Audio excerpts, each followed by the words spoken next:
Well, dear Minister, first of all, dear attendees, first of all, I would like to thank my colleague, Mr. Schallenberg, for the invitation to Vienna and the warm welcome.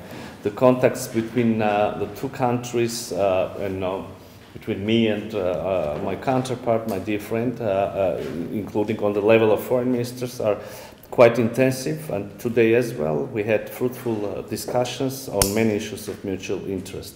We commended the high level of political dialogue between Armenia and Austria, touched upon the dynamically developing bilateral cooperation in recent years in areas of economy, trade, business ties, science, education, culture, people-to-people contacts, and other spheres. In this context, we mentioned the role and activities of the Armenian-Austrian Joint Commission on Trade, Economic and Scientific Technical Cooperation, as well as the prospects of effective use of existing untapped potential in all mentioned areas.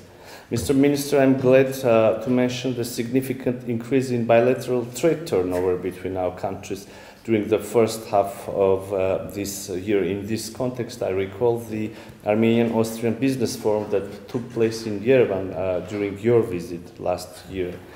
I give special importance also to the commitment of Austria to support the sustainable development efforts in Armenia. During your visit in 2022, the opening of the Austrian Development Agency Coordination Office in Yerevan indeed was a stimulus for the development of our relations. Today we also exchanged views on our cooperation in various international platforms, including the framework, in the framework of the United Nations and the OSCE. A wide range of issues related to the Armenia-EU partnership was on the agenda of our meeting. We touched upon the importance of the EU's consistent assistance to democratic reforms and the development of institutional capacities in Armenia. We attached particular importance to the activities of the EU civilian monitoring mission operating in Armenia since February. It makes an important contribution to reducing tensions and preventing escalations at international borders between Armenia and Azerbaijan. I expressed my gratitude to my colleague and the government of Austria for the participation of the Austrian observers in this mission. I would like to note that we also discussed the possibilities of Armenia-EU cooperation in the field of security, taking into account the inaugural meeting of the Armenian-EU Political and Security Dialogue held in January this year. Dear attendees, our discussion today also focused on developments on regional security and stability. I briefed my colleague on the security situation in the South Caucasus, Armenia's vision of establishing peace, the process of normalization of relations between Armenia and Azerbaijan, and the efforts made by Armenia and the international community to achieve results.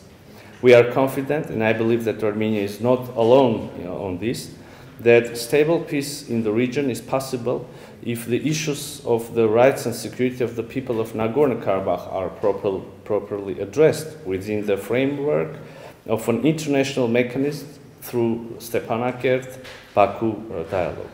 In this context, it is regrettable to state that instead of engaging in such a dialogue, Azerbaijan is currently pursuing a policy of ethnic cleansing in Nagorno-Karabakh.